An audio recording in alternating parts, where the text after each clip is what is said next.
সংবাদ সবাইকে স্বাগত জানাচ্ছি। আমি ফিরোজ তোহা। শুরুতেই সংবাদ শিরোনাম জানিয়ে দেব এই মুহূর্তে হাতে পাওয়া সর্বশেষ গুরুত্বপূর্ণ আপডেট বাংলা সংবাদ। শুরুতেই থাকছে শেখ হাসিনার ১০০ বছরের জেল হওয়া উচিত।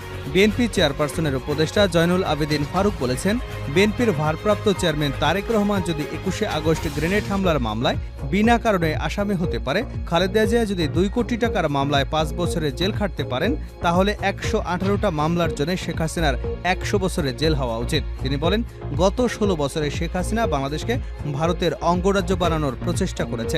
বাংলাদেশের ছাত্র জনতা বুকে রক্ত ঢেলে দিয়ে তার সেই আশা চূর্ণ বিচূর্ণ করে দিয়েছে। এবারে জানাবো আশুলিয়ায় লাশ পোড়ানোর ঘটনায় পুলিশ পরিদর্শক আরাফাত গ্রেপ্তার। ঢাকার অদূরে সাভারের আশুলিয়া থানার সামনে গত ৫ই আগস্ট ছাত্র জনতা লাশ পোড়ানোর ঘটনায় জড়িত থাকার অভিযোগে পুলিশ পরিদর্শক আরাফাত হোসেনকে গ্রেপ্তার করা হয়েছে। শুক্রবার র্যাবের পক্ষ থেকে গণমাধ্যমে পাঠানো খুদে বার্তায় এ তথ্য জানানো হয়। এদিকে এখনও স্বৈরাচারী কায়দায় চলছে গণপরিবহন। স্বৈরাচার পত্তনের মাধ্যমে দেশের বিভিন্ন সেক্টরে সংস্কার হলেও গণপরিবহন এখনও স্বৈরাচারী কায়দায় চলছে। এখনও প্রতি মুহূর্তে গণপরিবহনে যাত্রীদের হয়রানির শিকার হতে হচ্ছে, গুনতে হচ্ছে বাড়তি ভাড়াও। তাই জনতার সমর্থিত অন্তর্বর্তীকালীন সরকারকে বিশেষ নজর দিয়ে গণপরিবহনকে জনবান্ধব করার দাবি জানিয়েছে যাত্রী অধিকার আন্দোলন। জানাবো কক্সবাজারে ২ স্থানে পাহাড় ধসে ৬ জনের মৃত্যু। কক্সবাজারে টানা ভারী বর্ষণে ২ স্থানে পাহাড় ধসে ৬ জনের মৃত্যু হয়েছে। তাদের মধ্যে উখিয়া রোহিঙ্গা ক্যাম্পে ৩ জন এবং কক্সবাজারে ৩ জন।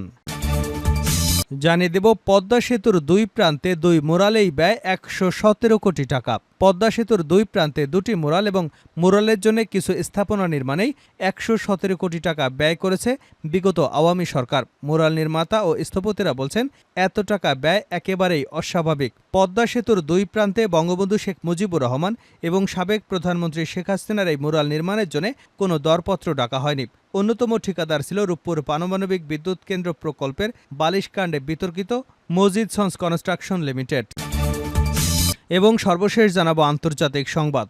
মধ্যপ্রাচ্য থেকে পিছু হটেছে মার্কিন রণতরী। মধ্যপ্রাচ্য থেকে রণতরী প্রত্যাহার করে নিয়েছে যুক্তরাষ্ট্র। মার্কিন রণতরী ইউএসএস আব্রাহাম লিঙ্কন অঞ্চলে অতিরিক্ত মোতায়েনের অংশ হিসেবে নিয়োজিত ছিল।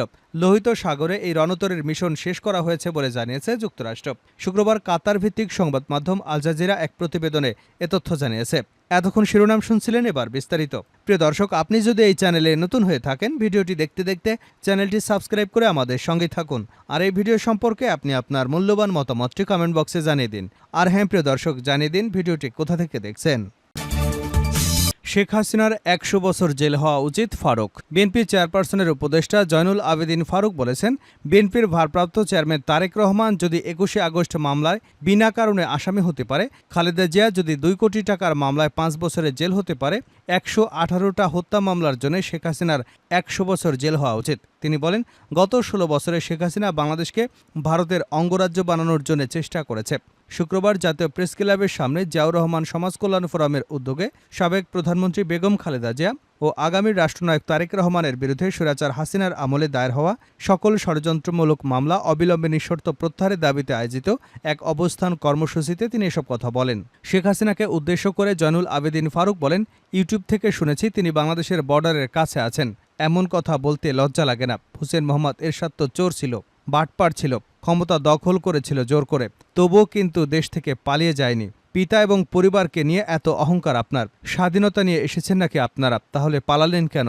স্বরাষ্ট্র উপদেষ্টাকে উদ্দেশ্য করে বিএনপির এই নেতা বলেন, যে লোকটি আমার পা অচল করে দিয়েছেন, যে লোকটি সংসদ ভবনের সামনে ৩১ সংসদকে পিটিয়ে লাশ বানিয়ে দিয়েছেন, যেই হারুন বিএনপির অফিসকে তছনছ করে দিয়েছে, সেই বিপ্লব মেহেদিরা বিএনপির অফিসে ঢুকে অস্ত্র রেখে আমাদেরকে মামলা দিয়েছে। স্বরাষ্ট্র উপদেষ্টা বিনয়ের সঙ্গে অনুরোধ করছি, তাদেরকে আইনের আওতায় নিয়ে আসুন। মানুষকে একটু দেখান, এরাই অত্যাচারী, এরাই ক্ষমতা লিপ্স, এরাই শেখ হাসিনার ডান হাত বাম হাত। ১৬ বছরে বিএনপির মহাসচিব মির্জা ফখরুল ইসলাম আলমগীর, রুহুল কবির রিজভী সহ অসংখ্য নেতাকর্মী নির্যাতনের শিকার হয়েছেন। সেটা দেশের জনগণ আপনাকে মনে করিয়ে দেবে।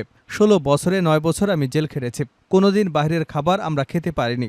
এখন যদি ছাত্র জনতার আন্দোলনে পতিত সরকারের দোসর সালমান এফ রহমানকে গুলশান ও ধানমন্ডি রান্না করা খাবার খাওয়ান, সেটা বাংলাদেশের মানুষ কোনোদিন মেনে নেবে না। অন্তর্বর্তীকালীন সরকারের প্রধান উপদেষ্টা ডক্টর ইউনূসকে উদ্দেশ্য করে বিএনপির সাবেক এই চিফ হুইপ বলেন, আপনার বিরুদ্ধে আমাদের কোনো অভিযোগ নেই। ক্ষমতায় যাবার জন্য আমার নেতা তারেক রহমান বাংলাদেশের রাজনীতি করে না। আমাদের নেতা তারেক রহমান বলে দিয়েছেন, সময় দিলাম, এই সময়ের মধ্যে মৃত ব্যক্তির ভোট যেন আর বাংলাদেশে না হয়। এদেশে শাহাবুদ্দিন সাহেবের মতো 91 সালে যেভাবে রশি টানিয়ে ভোট হয়েছে, সেই নির্বাচনের ব্যবস্থা করে আমাদের নেতা তারেক রহমান জনগণের ভোটে ইনশাল্লাহ প্রধানমন্ত্রী হবে। তিনি বলেন, বাংলাদেশে তারেক রহমানের নেতৃত্বে হবে এমন একটি দেশ, যে দেশে গণতন্ত্র থাকবে, যে দেশে মিটিং মিছিল করতে অনুমতি লাগবে না, যে দেশের মানুষ নিত্যদ্রব্যটি তৈরির সিন্ডিকেট তৈরি করতে দেবে না, এমন একটি সরকার বাংলাদেশে আসবে। আওয়ামী লীগের নেতাকর্মীদের উদ্দেশ্যে তিনি আরও বলেন, কোথায় মায়া চৌধুরী, কোথায় মতিয়া চৌধুরী, কোথায় আব্দুল হামিদ, কোথায় শাহজাহান খান, কোথায় শামীম ওসমান? আপনাদের চেহারা তো দেখি না। পালাইছেন নাকি বাংলাদেশে আছেন, এটা আমার বিষয় নয়। কয়দিন পালায়ে থাকবেন? তত্ত্বাবধায়ক সরকার ইনশাল্লাহ সময় মতোই নির্বাচন দেবেন, যে নির্বাচনে বাংলাদেশের জনগণ ভোট দিয়ে জাতীয়তাবাদী দলকে ক্ষমতায় আনবে, যে নির্বাচনে কোনো দুর্নীতি স্বজনপ্রীতি হবে না। সেই নির্বাচনে বাংলাদেশ জাতীয়তাবাদী দল জয়লাভ করে আসলে কোনো দুর্নীতির, কোনো স্বজনপ্রীতিকে প্রশ্রয় দেওয়া হবে না। জনগণের প্রতিনিধি হিসেবে সংবিধান অনুযায়ী কাজ করবে। আইনের আওতায় আপনারা নিশ্চয়ই আসবেন। আশুলিয়ায় লাশ পোড়ানো ঘটনায় পুলিশ পরিদর্শক আরাফাত গ্রেপ্তার। ঢাকার অদূরে সাভারের আশুলিয়া থানার সামনে গত 5 আগস্ট লাশ পোড়ানোর ঘটনায় জড়িত থাকার অভিযোগে পুলিশ পরিদর্শক আরাফাত হোসেনকে গ্রেপ্তার করা হয়েছে। শুক্রবার র্যাবের পক্ষ থেকে গণমাধ্যমে পাঠানো খুদে বার্তায় এ তথ্য জানানো হয়। খুদে বার্তায় বলা হয়, গত 5 আগস্ট আশুলিয়া থানার সামনে লাশ পোড়ানোর ঘটনায় সম্পৃক্ত আরাফাতকে গ্রেপ্তার করেছে র্যাব 3। তাকে রাজধানীর আফতাবনগর থেকে গ্রেপ্তার করা হয়েছে। শেখ হাসিনা সরকার পতনের এক দফা দাবিতে গত 5 আগস্ট মার্চ টু ঢাকা কর্মসূচি দেয় বৈষম্যবিরোধী ছাত্র আন্দোলন। ছাত্র জনতার অভ্যুত্থানে এদিন আওয়ামী লীগ সরকারের পতন হয়। এদিন প্রধানমন্ত্রীর পদ থেকে পদত্যাগ করে শেখ হাসিনা দেশ ছেড়ে ভারতে চলে যান। এখনও স্বৈরাচারী কায়দায় চলছে গণপরিবহন, যাত্রী অধিকার আন্দোলন। স্বৈরাচার পতনের মাধ্যমে দেশের বিভিন্ন সেক্টরে সংস্কার হলেও গণপরিবহন এখনও স্বৈরাচারী কায়দায় চলছে। এখনও প্রতি মুহূর্তে গণপরিবহনে যাত্রীদের হয়রানির শিকার হতে হচ্ছে, গুনতে হচ্ছে বাড়তি ভাড়াও। তাই জনতার সমর্থিত অন্তর্বর্তীকালীন সরকারকে বিশেষ নজর দিয়ে গণপরিবহনকে জনবান্ধব করার দাবি জানিয়েছে যাত্রী অধিকার আন্দোলন। 13 সেপ্টেম্বর যাত্রী অধিকার দিবস উপলক্ষে বৃহস্পতিবার গণমাধ্যমে পাঠানো এক যৌথ বিবৃতিতে এসব দাবি জানান যাত্রী অধিকার আন্দোলনের আহ্বায়ক কেফায়েত শাকিল এবং যুগ্ম আহ্বায়ক অন্ত মুজাহিদ।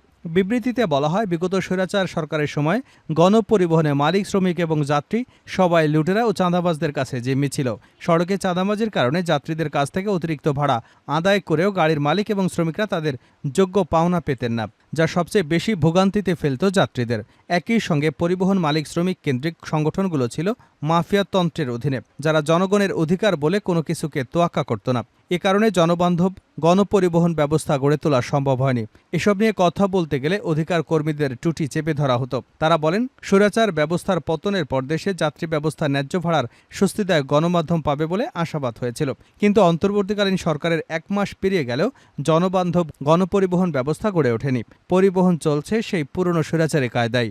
এখনও কিলোমিটার ভিত্তিক ভাড়া না মেনে যাচ্ছে তাই ভাড়া আদায় করা হচ্ছে। প্রতিবাদ করতে গেলে হয়রানির শিকার হচ্ছেন যাত্রীরা, যা খুবই হতাশাজনক। কক্সবাজারে 2 স্থানে পাহাড় ধসে 6 জনের মৃত্যু। কক্সবাজারে টানা ভারী বর্ষণে 2 স্থানে পাহাড় ধসে 6 জনের মৃত্যু হয়েছে। তাদের মধ্যে উখিয়ার রোহিঙ্গা ক্যাম্পে 3 জন এবং কক্সবাজারে 3 জন। শুক্রবার 13 সেপ্টেম্বর ভোরে উখিয়ার পালংখালী, হাকিমপাড়া 14 নম্বর রোহিঙ্গা ক্যাম্প এবং কক্সবাজার সদর উপজেলা পরিষদের লাগোয়া দক্ষিণ ডিকুল এলাকায় পাহাড় ধসে এ ঘটনা ঘটে। ক্যাম্প মাঝি কবির আহমেদ বলেন, বৃহস্পতিবার দুপুর থেকে মুষলধারে শুরু হওয়া বৃষ্টি রাতেও চলে। ভারী বৃষ্টির তেড়ে শুক্রবার ভোরে পাহাড় ধস হলে পালংখালী ক্যাম্প 14-এর 2 নম্বর ব্লকের বাসিন্দা আব্দুর রহিমের ঘরটি ভেঙে পড়ে। এতে ঘরের সবাই মাটি চাপা পড়ে। এতে আব্দুর রহিম এবং তার 2 শিশু মারা গেছে। মধ্যপ্রাচ্য থেকে পিছু হটছে মার্কিন রণতরী। মধ্যপ্রাচ্য থেকে রণতরী প্রত্যাহার করে নিয়েছে যুক্তরাষ্ট্র। মার্কিন রণতরী ইউএসএস আব্রাহাম লিঙ্কন অঞ্চলে অতিরিক্ত মোতায়েনের অংশ হিসেবে নিয়োজিত ছিল। লোহিত সাগরে এই রণতরীর মিশন শেষ করা হয়েছে বলে জানিয়েছে যুক্তরাষ্ট্র। শুক্রবার কাতার ভিত্তিক সংবাদ মাধ্যম আল জাজিরা এক প্রতিবেদনে এ তথ্য নিশ্চিত করেছে। সম্প্রতি ইরানের সঙ্গে জোটবদ্ধ সশস্ত্র গোষ্ঠী হামাসের কথা উল্লেখ করে মধ্যপ্রাচ্যে 2টি মার্কিন নৌবাহিনীর বিমানবাহী রণতরী রাখার জন্য পেন্টাগনের একটি বিরল পদক্ষেপের পর এটি করা হয়েছে। কারণ বাইডেন প্রশাসন ইরান এবং তার প্রক্সি দিয়ে সম্ভাব্য আক্রমণ থেকে ইসরায়েলকে রক্ষা করতে এই অঞ্চলে মার্কিন সামরিক পরিস্থিতি বাড়ায়। এ বিষয়ে মার্কিন বিশ্লেষক এলিজা ম্যাগনিয়ার বলেন, ইউএসএস আব্রাহাম লিঙ্কন বিমানবাহী রণতরীকে যুক্তরাষ্ট্রে ফেরত পাঠানোর অন্যতম কারণ হল ইসরায়েলকে বার্তা পাঠানোর মিশন শেষ হয়ে গেছে।